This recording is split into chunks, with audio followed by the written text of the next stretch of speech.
కేసీఆర్ గారిని, మదన్ మోహన్ రావు గారిని, అదే విధంగా సీనియర్ నాయకులను, శాసనసభ్యులను, శాసనమండలి సభ్యులను, ప్రాణ సమానులైన కాంగ్రెస్ పార్టీ కార్యకర్తల్ని అందరినీ ఆహ్వానించి ఈ ఆత్మీయ సమ్మేళనం ఏర్పాటు చేసి ఈరోజు మిమ్మల్ని అందరినీ కలవడానికి అవకాశం ఇచ్చినందుకు మనస్ఫూర్తిగా వారికి ధన్యవాదాలు తెలియజేస్తున్నా. మిత్రులారా, ఈ సమావేశం కాంగ్రెస్ పార్టీ కార్యకర్తల సమావేశం ఒక్కటే కాదు. ఈ సమావేశం 4 కోట్ల తెలంగాణ ప్రజల యొక్క ఆలోచనలతో ఎన్నికైన ప్రజాప్రభుత్వం గత 15 నెలలుగా తీసుకున్న నిర్ణయాలు, పట్టభద్రులకు, నిరుద్యోగ యువకులకు ఉద్యోగ ఉపాధి అవకాశాలు కల్పించిన విధానం మీద ఈరోజు మనం చర్చించుకోవడానికి ఇక్కడ మనందరం సమావేశమైనాం. ఇవాళ నరేందర్ రెడ్డి గారిని కాంగ్రెస్ పార్టీ శాసనమండలి సభ్యుడిగా ఎన్నికల బరిలో దించింది అనంటే గతంలో ఈ స్థానానికి పెద్దలు జీవన్ రెడ్డి గారు ప్రాతినిధ్యం వహించారు. పెద్దలు జీవన్ రెడ్డి గారు ప్రాతినిధ్యం వహించిన ఈ శాసన మండలి ఎన్నికలలో నరేందర్ని ఈరోజు కాంగ్రెస్ పార్టీ అభ్యర్థిగా ప్రకటించింది అనంటే ఆదిలాబాద్, కరీంనగర్, నిజామాబాద్, మెదక్ జిల్లాలలో ఉండే పట్టభద్రుల సమస్యలనే కాదు, ఈ ప్రాంతంలో ఉండే నిరుద్యోగ యువకులతో పాటు రైతాంగ సమస్యల్ని కూడా చర్చించగలడు, ప్రభుత్వంతో మాట్లాడి పరిష్కరించగలడు, ప్రభుత్వానికి పట్టభద్రులకు మధ్యలో ఒక వారధిగా నిలబడతాడని చెప్పి ఈరోజు కాంగ్రెస్ పార్టీ వారిని అభ్యర్థిగా నిర్ణయించడం జరిగింది. ఇవాళ చాలా మంది చాలా రూపాలలో చాలా అంశాల గురించి మాట్లాడుతున్నారు.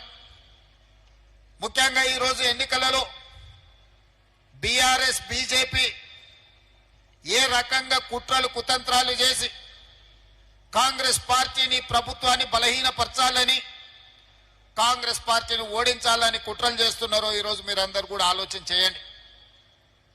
ఈరోజు ఒక పక్కన నరేంద్ర మోడీ గారు 12 సంవత్సరాలైంది దేశానికి ప్రధానమంత్రిగా బాధ్యత తీసుకొని, ఇంకొక పక్కన బీఆర్ఎస్ దాదాపుగా 9.5 సంవత్సరాలు పరిపాలన చేసి ప్రజలు తిరస్కరిస్తే, ప్రజలు ఇక మీ అవసరం మాకు లేదు, మీకు తెలంగాణతో సంబంధం లేదు, పేరు బంధమే కాదు మీకు పేగు బంధం కూడా తెలంగాణ ప్రజలతో తెగిపోయింది, ఇక మీరు ఫామ్ హౌస్ లో పండుకోండి అని చెప్పి వాళ్ళకి సెలవు ఇచ్చిండ్రు. అందుకే చంద్రశేఖరరావు గారు ఈరోజు ఫామ్ హౌస్ లో పడుకున్నాడు. అయినా ఈరోజు ప్రజలు తిరస్కరించిన కుట్రలు మాత్రం మానలేదు. ఇవాళ పదే పదే బీఆర్ఎస్ వాళ్ళు మాట్లాడుతున్నారు, కాంగ్రెస్ పార్టీ ఎన్నికల్లో ఎట్లా గెలుస్తుంది, కాంగ్రెస్ పార్టీ ఓడాలి అని అంటున్నారు. నేను అడుగుతున్న బీఆర్ఎస్ నాయకులను, అసలు మీరు ఏ అభ్యర్థికి ఓటేయమని చెప్తున్నారో మొట్టమొదట మీరు తెలంగాణ ప్రజలకు చెప్పండి. ఈ 4 జిల్లాలలో ఉన్న పట్టభద్రులకు, మెదక్, నిజామాబాద్, కరీంనగర్, ఆదిలాబాద్ లో ఉన్న పట్టభద్రులకు బీఆర్ఎస్ నాయకులు ఏ అభ్యర్థికి ఓటేసి కాంగ్రెస్ పార్టీ అభ్యర్థిని ఓడించమని విజ్ఞప్తి చేస్తున్నారని నేను అడుగుతున్నా. ఇవాళ కాంగ్రెస్ పార్టీని ఎట్టి పరిస్థితుల్లో గెలిపించొద్దని మీరు మాట్లాడుతున్నారు. ఈరోజు మీ పరిస్థితి మీరు ఎప్పుడైనా అంచనా వేసుకున్నారా? 2023 డిసెంబర్లో జరిగిన ఎన్నికల్లో మీరు అధికారం కోల్పోయినారు. 2024 మే, జూన్లో జరిగిన పార్లమెంట్ ఎన్నికల్లో మీకు గుండు 0 వచ్చింది, 8 సీట్లలో డిపాజిట్లు జప్తు అయిపోయినాయి. ఇవాళ 2025 ఫిబ్రవరి శాసనమండలి ఎన్నికల్లో మీకు ఎన్నికల బరిలో దించడానికి అభ్యర్థే దొరకలేదు. ఈరోజు ఎన్నికల పోటీలో నిలబడని రాజకీయ పార్టీ ప్రధాన ప్రతిపక్షం అని చెప్పుకునే బీఆర్ఎస్ ఇవాళ మీకు రాజకీయ పార్టీగా చెప్పుకోవడానికి మీకు అర్హత ఉన్నదా అని నేను అడుగుతున్నా. స్పష్టంగా తెలంగాణ ఉద్యమంలో ముందు భాగాన నిలబడి తెలంగాణ రాష్ట్రాన్ని సాధించడంలో ఈరోజు విజయం సాధించింది పట్టభద్రులు. ఈ పట్టభద్రులే నిరుద్యోగ యువకులుగా, ఉద్యోగ సంఘాల నాయకులుగా తెలంగాణ ఉద్యమాన్ని ముందుండి నడిపించి తెలంగాణ రాష్ట్రాన్ని సాధించిన వాళ్ళు ఎవరైనా ఉన్నారు అని అంటే ఈరోజు తెలంగాణ రాష్ట్రంలో పట్టభద్రులు అని చెప్పక తప్పదు.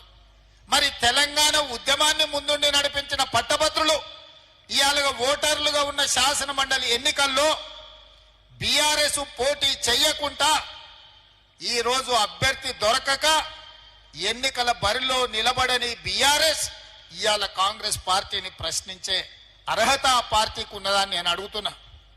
అందుకే నేను అడుగుతున్నా ఈరోజు బీఆర్ఎస్ నాయకులను, 10 నెలల పరిపాలన చేసిన కాంగ్రెస్ పార్టీని ఇవాళ ఏమీ చేయలేదని మీరు అడుగుతున్నారు కదా, 10 ఏళ్లలో మీరు ఏం చేసిందని నేను అడుగుతున్నా. ఇవాళ నేను చెప్పదలుచుకున్నా, ఇవాళ నేను మీ అందరి ముందు విజ్ఞప్తి చేయదలుచుకున్నా. ఈ సమావేశంలోకి వచ్చిన మిత్రులే కాదు, ఈ సమావేశాన్ని చూస్తున్న పట్టభద్రులందరూ మీరు గుండెల మీద చెయ్యి పెట్టి ఒక్కసారి ఆలోచన చేయండి. నేను ఎవరిని తిడతలేను, ఎవరిని ప్రశ్నిస్తలేను. ఇవాళ ఈ పార్లమెంట్ ఎన్నికల తర్వాత మాకు వచ్చిన అవకాశం 8 నుంచి 9 నెలలే పరిపాలన చేయడానికి. 2023 డిసెంబర్లో మేము అధికారం చేపట్టిన కొద్ది రోజులకే పార్లమెంట్ ఎన్నికలు వచ్చి, ఎన్నికల కోడ్ వచ్చి మేము పరిపాలన చెయ్యడానికి అవకాశం రాలే.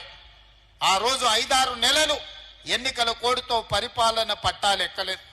ఆ తర్వాత 8-9 నెలల్లోనే మేము పరిపాలన చేసింది. ఇవాళ నేను అడుగుతున్న మీరు గుండెల మీద చేయి పెట్టుకొని ఆలోచన చేయండి.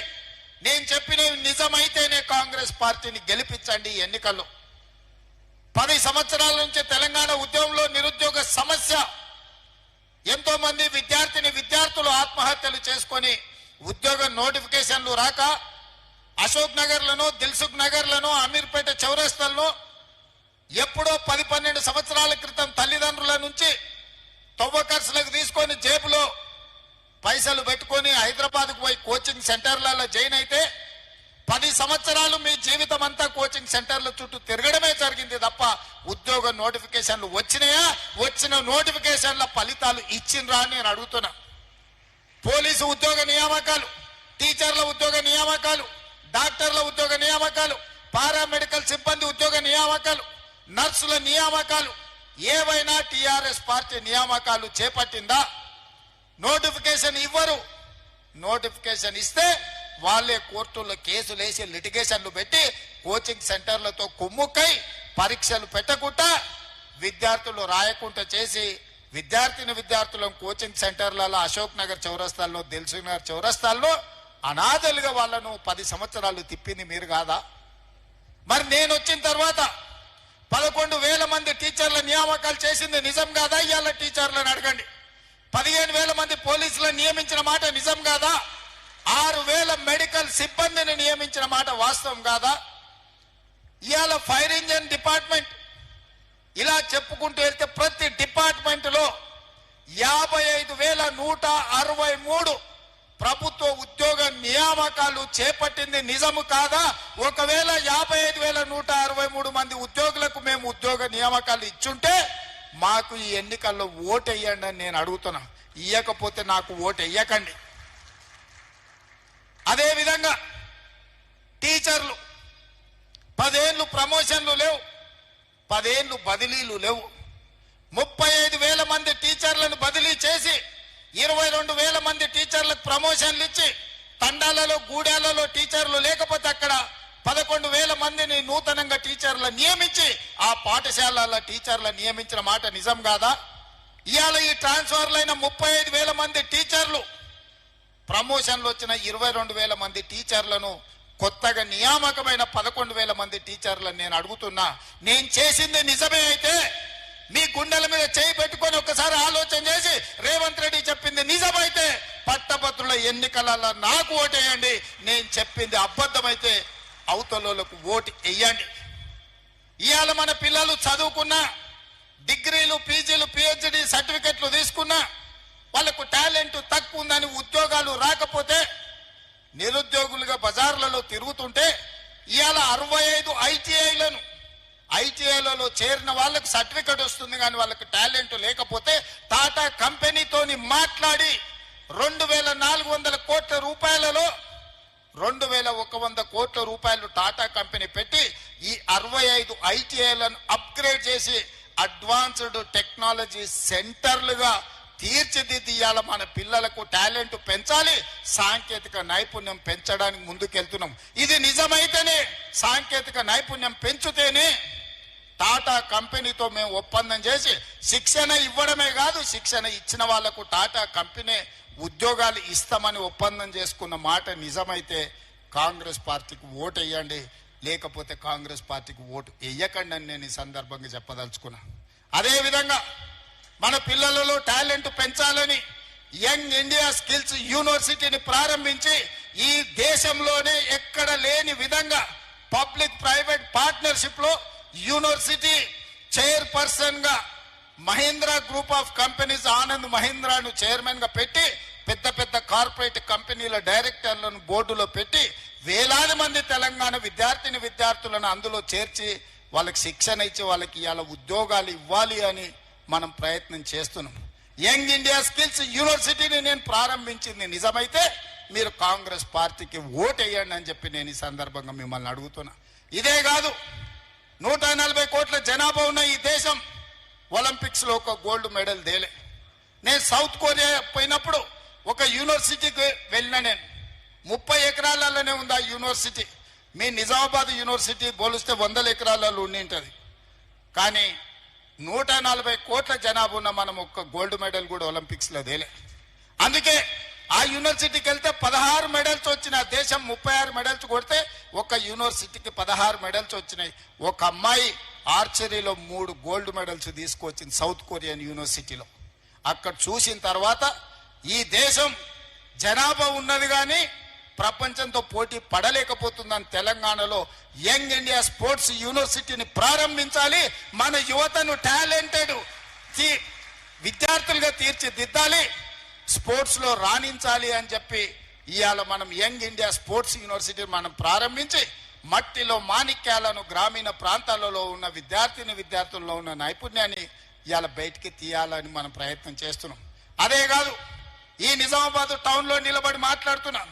మీ ఊర్లో ఇక్కడ మీ మీ మీ మీ కాలనీలో తిరిగిన నిఖత్ జరీన్ బాక్సింగ్ లో ఛాంపియన్షిప్ తీసుకొస్తే నిఖత్ జరీన్ కి గ్రూప్ 1 జాబ్ డిఎస్పీ జాబ్ ఇచ్చి 2 కోట్ల రూపాయల నగదు ఇచ్చి మీ నిజామాబాద్ బిడ్డను ఈ రోజు గ్రూప్ 1 డిఎస్పీ ఆఫీసర్ గా నేను నియమించింది నిజమైతే మీరు కాంగ్రెస్ పార్టీకి ఓటు వేయండి, లేకపోతే కాంగ్రెస్ పార్టీకి ఓటు వేయకండి. ప్రపంచ కప్ క్రికెట్ ను సాధించిన సిరాజ్ ప్రపంచ కప్ లో ఇండియా టీం గెలవడానికి తన నైపుణ్యాన్ని ప్రదర్శించిన సిరాజ్ ని ఈ రోజు అతను చదువుకున్నది ఇంటర్మీడియట్ లోపే. గ్రూప్ 1 ఉద్యోగం ఇవ్వాలంటే అది సరిపోదు. ప్రభుత్వం అన్ని మినహాయింపులు ఇచ్చి ఈ రోజు సిరాజ్ ని గ్రూప్ 1 ఆఫీసర్ గా ఒక డిఎస్పీ క్యాడర్ ఆఫీసర్ గా ఈ రోజు ఉద్యోగం ఇచ్చి క్రీడల్లో రాణించిన నిరుద్యోగ యువకులకు మీరు క్రీడలలో రాణిస్తే కూడా మిమ్మల్ని ప్రభుత్వం ఆదుకుంటుందని సిరాజ్ కి రోజు డిఎస్పీ క్యాడర్ ఉద్యోగం ఇచ్చింది నిజమైతే మీరు కాంగ్రెస్ పార్టీకి ఓటు వేయండి. ఇదే కాదు, పారా ఒలింపిక్స్ లో దీప్తి అని వరంగల్ అమ్మాయి అంగవైకల్యాన్ని ఛేదించి మెడల్ సాధిస్తే ఆ అమ్మాయికి గ్రూప్ 2 ఉద్యోగం ఇవ్వడమే కాకుండా వరంగల్లో ఇంటి స్థలాన్ని ఇచ్చి 25 లక్షల రూపాయలు ఆర్థిక సహాయాన్ని అందించిన మాట నిజం కాదా? ఇవాళ అది నిజమైతేనే కాంగ్రెస్ పార్టీకి ఓటు వేయండి. ఇవన్నీ కూడా పట్టభద్రులు ఆలోచన చెయ్యాలి. ఈ ప్రభుత్వం వచ్చిన తర్వాత ఉద్యోగ సమస్యల్ని పరిష్కరించిందా లేదా, నిరుద్యోగుల గౌరవం పెంచే విధంగా నిర్ణయాలు తీసుకున్నదా లేదా మీరు ఆలోచన చేయండి. ఇదే కాదు, నిజామాబాద్ రైతులంటే దేశానికే తలమానికం. పంజాబ్ హర్యానా రైతులతో పోటీ పడి గిట్టుబాటు ధర విషయంలో గాని రైతుల సమస్యల విషయంలో పోరాడాలి అని అంటే భారతదేశంలో హర్యానా పంజాబ్ రైతులతో పోటీ పడి నిరసన తెలపడంలో ప్రభుత్వాలను గడగడలాడించడంలో నిజామాబాద్ రైతులకు పెట్టిన పేరు. ఆనాడు రైతు ఉద్యమాలలో నేను ఇక్కడికి వచ్చిన తర్వాతనే కాంగ్రెస్ పార్టీకి అధ్యక్షుడైన అధ్యక్షుడు మోహన్ రెడ్డి ఆ రోజు ఈ కార్యక్రమాన్ని తీసుకొని పెద్దలు సుదర్శన్ రెడ్డి గారు వీళ్ళందరూ పెడితే నేను నిజామాబాద్ రైతు పోరాటాలకి ఇక్కడికి వచ్చిన. ఆ తర్వాత నేను పిసిసి అధ్యక్షుడిని అయినా. అలాంటి నిజామాబాద్ రైతులను నేను అడుగుతున్నా, మీరు చెప్పండి, 25,50,000 మంది రైతులకు 21,000 కోట్ల రూపాయలు 2 లక్షల వరకు రైతు రుణమాఫీ చేసుంటేనే లెక్కలు చూసి మరి కాంగ్రెస్ పార్టీకి ఓటేయండి. ఒకవేళ 2 లక్షల రూపాయల వరకు 25 50,000 మంది రైతులకు 21,000 కోట్ల రూపాయల రైతు రుణమాఫీ చేసింది నిజమైతేనే ఇవాళ కాంగ్రెస్ పార్టీకి ఓటు వేయండి. ఇదే కాదు, ఇవాళ రైతు భరోసాలో ప్రతి ఎకరాకు 6,000 చొప్పున సంవత్సరానికి 12,000 ఇవాళ రైతు భరోసా మీ ఖాతాలలో పడితేనే కాంగ్రెస్ పార్టీకి ఓటు వేయండి. ఇవాళ మీకు ఉచితంగా 24 గంటల కరెంట్ ఇస్తేనే కాంగ్రెస్ పార్టీకి ఓటు వేయండి. ఇవాళ శ్రీరామ్ సాగర్ అయినా నిజాం సాగర్ అయినా ఈ ప్రాంతంలో నీటి ప్రాజెక్టులను కట్టి ప్రజలకు అందుబాటులో తీసుకొచ్చి నీళ్లు తీసుకొచ్చి రైతులను ఆదుకున్నది కాంగ్రెస్ పార్టీ అయితేనే గుత్పా అలీసాగర్ లాంటి ప్రాజెక్టులను కాంగ్రెస్ పార్టీ ముందుకు తెచ్చింది. కాబట్టి ఇవాళ నిజామాబాదులో పసిడి పంటలు పండుతున్నాయి. ఇవాళ మీ గిట్టుబాటు ధరల విషయంలో అదే కాదు, ఈ ప్రాంతంలో వడ్లు అత్యధికంగా పండిస్తారు. ఇవాళ మీరు ఆలోచన చేయండి, గుండెల మీద చేయి పెట్టుకొని ఆలోచన చేయండి. 500 రూపాయలు సన్న ఓట్లు పండించిన రైతులకు బోనస్ ఇచ్చుంటేనే కాంగ్రెస్ పార్టీకి ఓటేయండి, లేకపోతే నాకు ఓటేయకండి. మీరు ఆ ఓటు ఎవరికైనా వేసుకోండి. ఇలా సన్న ఓట్లు పండించిన రైతులకు 500 రూపాయల బోనస్ ఇచ్చింది మేము కాదా? మీరు ఒక్కసారి ఆలోచన చేయండి మిత్రులారా. ఇవాళ ఒక్కొక్కటిగా సమస్యల్ని పరిష్కరించుకుంటూ ఆర్థిక ఇబ్బందులను అధిగమించుకుంటూ ఈ రోజు ముందుకు నడిపిస్తున్నది ప్రభుత్వం. ఆదాయం పడిపోయింది, అప్పులు పెరిగిపోయినాయి.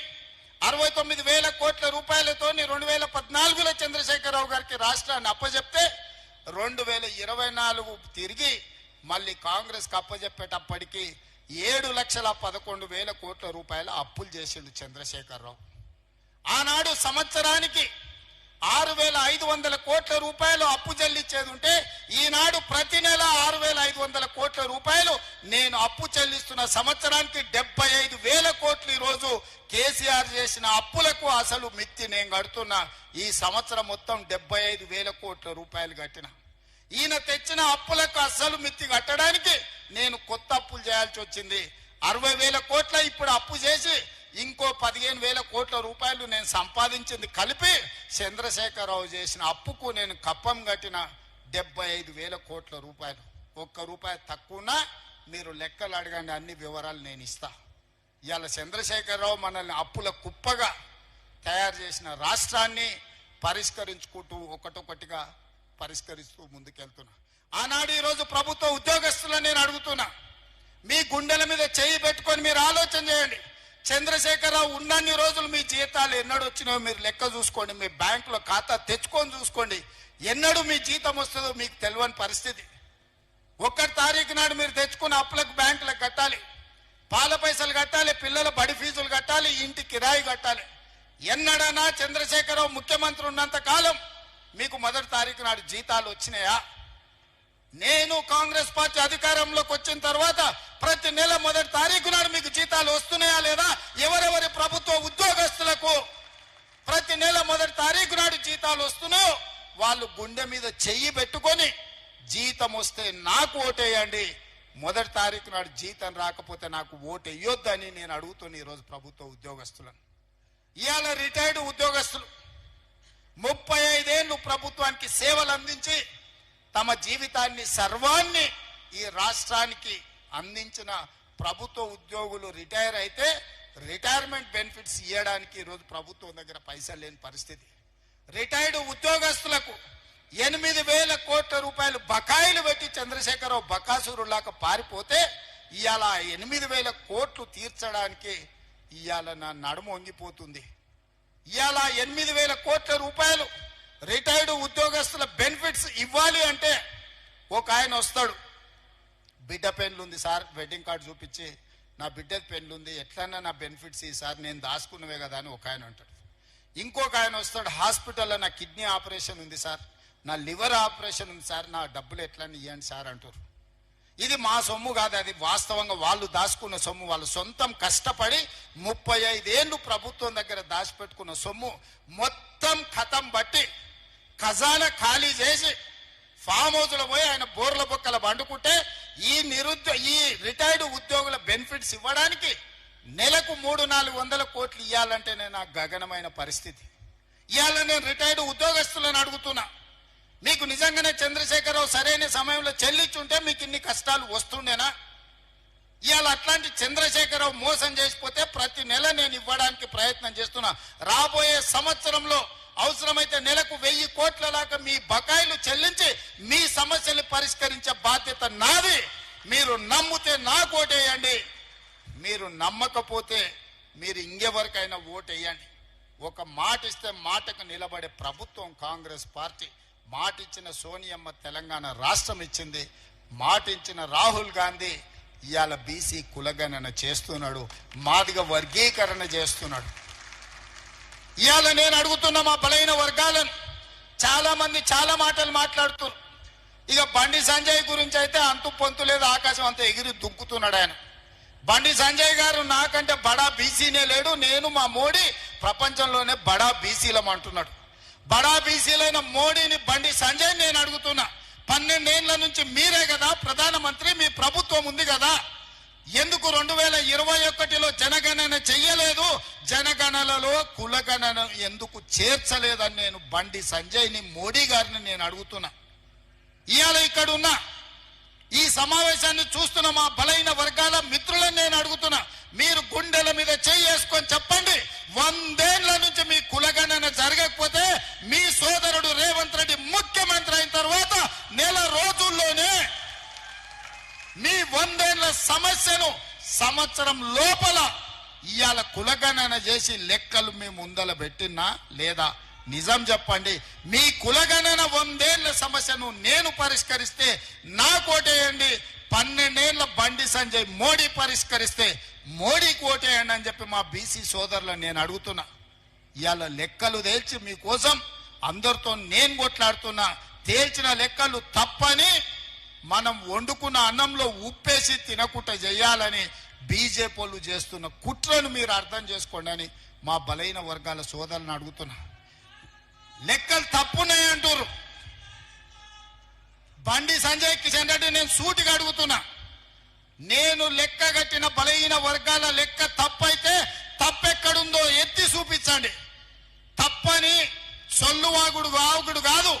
ఈ ఫలానా దగ్గర ఫలానా బ్లాక్ లో ఫలానా ఊర్లో మీరు చేసిన లెక్క తప్పు, ఈడ బీసీలు ఉంటే బీసీలను ఓసీలలో కలిపారు, లేకపోతే ఓసీలు ఉంటే తీసుకెళ్లి ఎస్సీలలో కలిపారు అని మేము చేసిన లెక్క తప్పు ఉంటే మీరు లెక్క చూపియండి.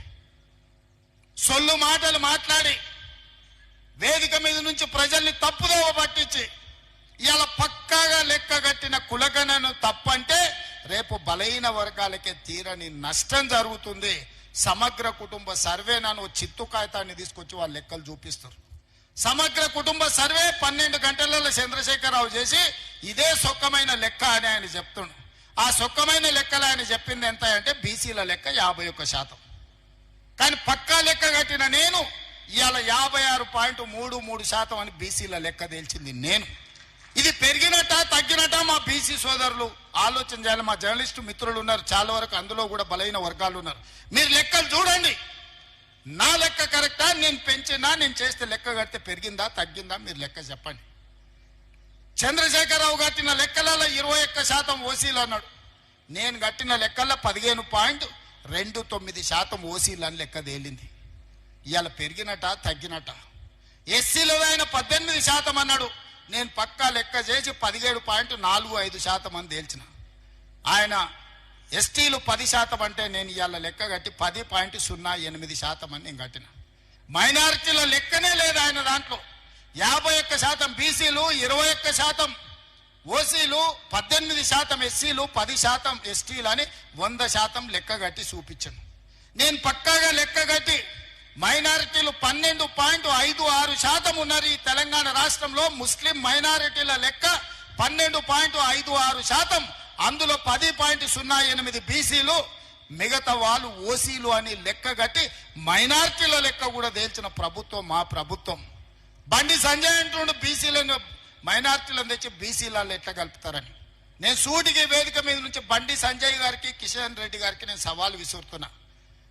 మైనారిటీలను రాజ్యాంగ పరంగా 1960 నుంచే నాకు తెలిసి బీసీలలో బీసీ రిజర్వేషన్లు పొందినరు.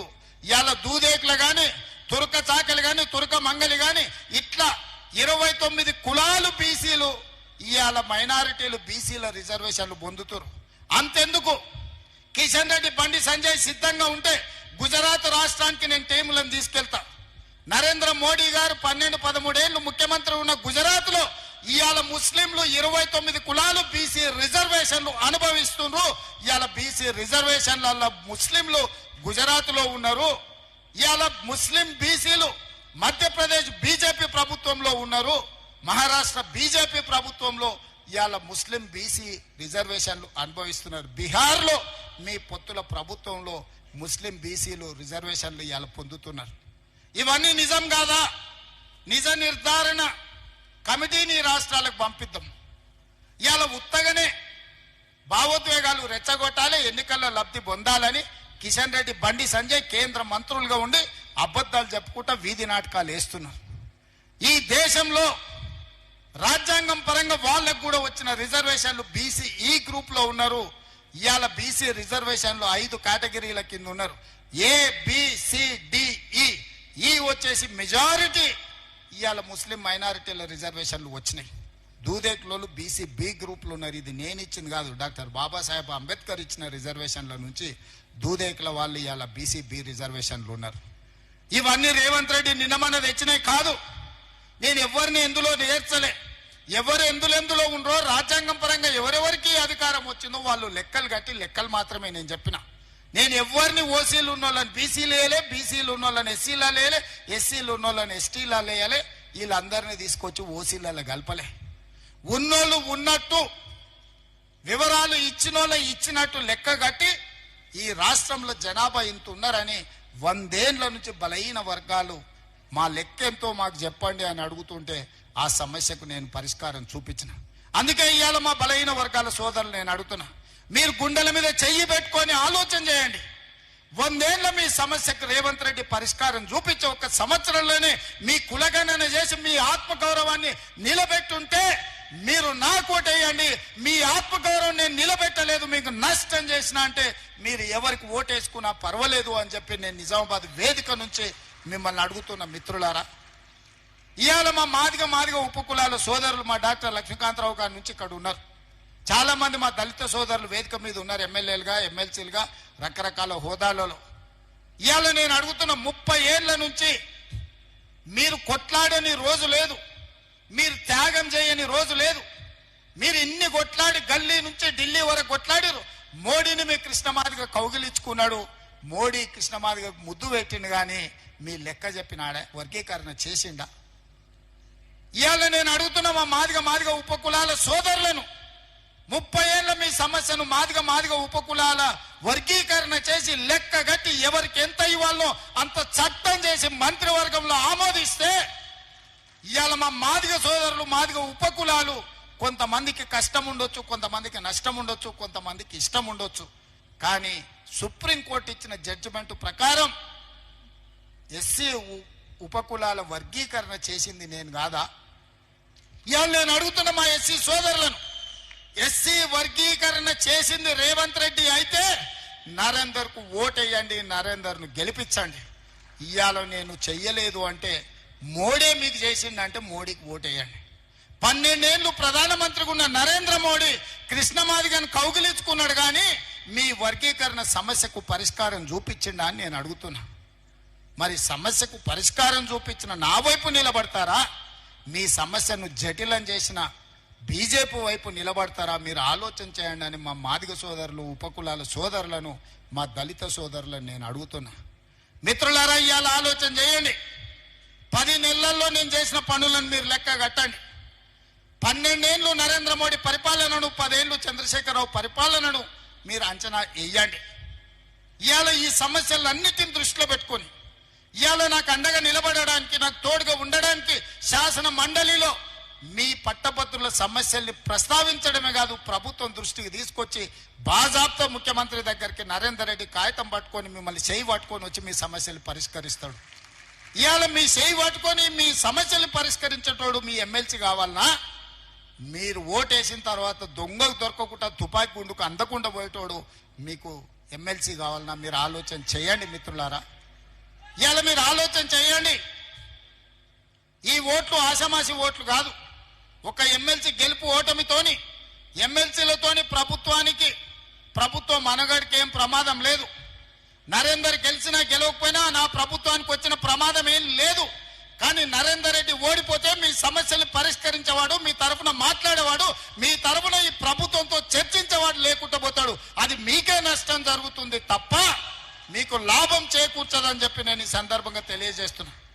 మీ సమస్యలకు శాశ్వత పరిష్కారం చూపించాల్సింది తెలంగాణ రాష్ట్ర ప్రభుత్వం.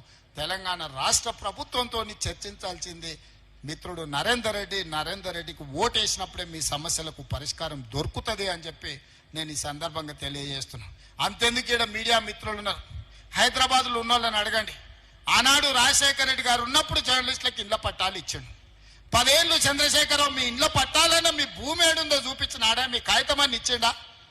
నేను వచ్చిన తర్వాత మిమ్మల్ని అందరినీ పిలిచి రవీంద్ర భారతిలో 1000 కుటుంబాలను మిమ్మల్ని పిలిచి మీకు భోజనం పెట్టి మీ ఇండ్ల పట్టాలు మీ భూమికి మీకు అప్పచెప్పింది నేను కాదా? 10 ఏళ్ళు చంద్రశేఖరరావు మీ ఇండ్ల పట్టాల గురించి కాదు, మీ ఆరోగ్య భద్రత కార్డు గురించి కూడా ఇవ్వలే. కోవిడ్లో మీ జర్నలిస్టులు చచ్చిపోతే పట్టించుకున్న పాపాన వల్లే ఢిల్లీలో ఉన్న మీ జర్నలిస్టులకు ఆరోగ్య భద్రత కార్డు కూడా ఇవ్వకపోతే జర్నలిస్టుల సమస్యలు పరిష్కరించాలని మిమ్మల్ని పిలిచి మాట్లాడి మీ భూమి మీకు అప్పచెప్పింది నేను కాదా మిత్రులారా? ఇన్ని పనులు 10 నెలల్లో నేను చేస్తే ఏమి చేయలేదు రేవంత్ రెడ్డి అని బండి సంజయ్, కేటీఆర్ ఇద్దరు కలిసి నోటుకొచ్చింది మాట్లాడుతున్నారు. ఎన్నికల్లో పోటీ చేయను అని అసలు మాట్లాడే అర్హత ఉందా అని నేను అడుగుతున్నా. మొదట్లో అధికారం బాయ్, రెండోసారి డిపాజిట్లు బాయ్, మూడోసారి నీకు అభ్యర్థి దొరకకపోయా కేటీఆర్. ఇంకా నువ్వేంది నువ్వు మాట్లాడేది? నువ్వు మాట్లాడేది ఏంది? నీకున్న అర్హత ఏంది? తెలంగాణ సమాజం నిన్ను ఎప్పుడో బహిష్కరించింది. తెలంగాణ సమాజంలో నువ్వు మనిషివే కాదు, నువ్వు ఓటర్ లిస్టులో లేనే లేవు, ఈ లెక్కలలోనే లేవు. నువ్వు లెక్కలలో ఉంటే ఎన్నికల్లో పోటీ చేసి ఉండేటోని. ఇవాళ బండి సంజయ్ అంటూ కేసీఆర్ కేటీఆర్ని ఎందుకు అరెస్ట్ చేస్తలేవని నేను అడుగుతున్న. బండి సంజయ్ని నువ్వు కేంద్ర హోంశాఖ సహాయ మంత్రివి కదా, టెలిఫోన్ ట్యాపింగ్ లో ప్రభాకర్ రావు, శ్రవణ్ రావు అమెరికాకు పారిపోతే పట్టుకరమని రెడ్ కార్నర్ నోటీస్ ఇప్పించి కేంద్ర ప్రభుత్వానికి పంపిస్తే ఆ కాగితం సంఖ్యలో పెట్టుకొని బీఆర్ఎస్ వాళ్ళతో బేరం చేసుకోరు. ఈ ఎమ్మెల్సీ ఎన్నికల్లో మాకు మద్దతు ఇస్తే ప్రభాకర్ రావును, శ్రవణ్ రావును మేము పట్టుకరాము, లేకపోతే వాళ్ళని పట్టుకొస్తే మిమ్మల్ని కూడా బొక్కలేస్తాడు రేవంత్ రెడ్డి అని మీరు అడ్డం పడ్డది మీరు కాదా? ఇవాళ కేసీఆర్, హరీష్ ను, కేటీఆర్ ను టెలిఫోన్ ట్యాపింగ్ కేసులో అరెస్ట్ కాకుండా అడ్డుకుంటున్నదే కిషన్ రెడ్డి, బండి సంజయ్. ఎందుకంటే ప్రభాకర్ రావును, శ్రవణ్ రావును విదేశాల నుంచి ఇక్కడికి రప్పిస్తే 48 గంటలలో ఇలా బండారం బయటపడుతుంది, అందరిని తీసుకుపోయి చెర్లపల్లి జైల్లో పెడతామని చెప్పి ఈ కాగితం అడ్డం పెట్టి బ్లాక్ మెయిల్ చేసి ఎన్నికల్లో పరోక్షంగా వాళ్ళ మద్దతు తీసుకుంటున్నది బీజేపీ వాళ్ళు కాదా అని చెప్పి నేను ఈ సందర్భంగా అడుగుతున్నా.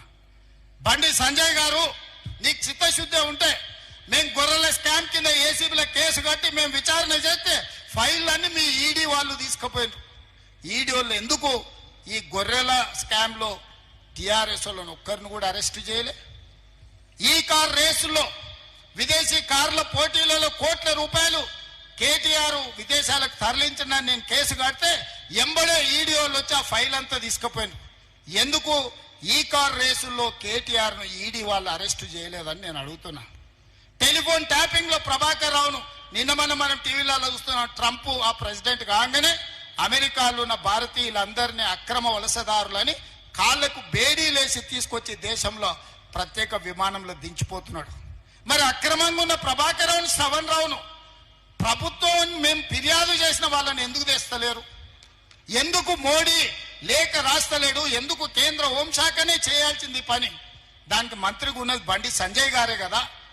నేను సూటిగా అడుగుతున్న, ప్రభాకర్ రావును, శ్రవణ్ రావును ఎప్పటి లోపల విదేశాల నుంచి నువ్వు రప్పిస్తావు? బండి సంజయ్ 4 కోట్ల తెలంగాణ ప్రజలకు చెప్పు. వాళ్ళని తెచ్చిన 48 గంటల్లో ఇవాళ టీఆర్ఎస్ నాయకులను లోపల వేయకపోతే బొక్కలు పెట్టకపోతే చూడని నేను అడుగుతున్నా. ఇవాళ ట్యాపింగ్ చేసిన దొంగల్ని అమెరికాలో దాచిపెట్టి మీరు ఢిల్లీకి పిలుచుకొని సీకట్ల హరీష్ రావుతో, కేటీఆర్ తో మాట్లాడి ఒప్పందాలు చేసుకున్నది మీరు. ఇవాళ మీరా మా గురించి మాట్లాడేది? ఇవాళ టెలిఫోన్ ట్యాపింగ్ లీడ్ ఉన్న వాళ్ళందరినీ 10 నెలలైంది లోపలేసి. నిన్న మన బెయిల్ వచ్చింది. ప్రణీత్ రావుకు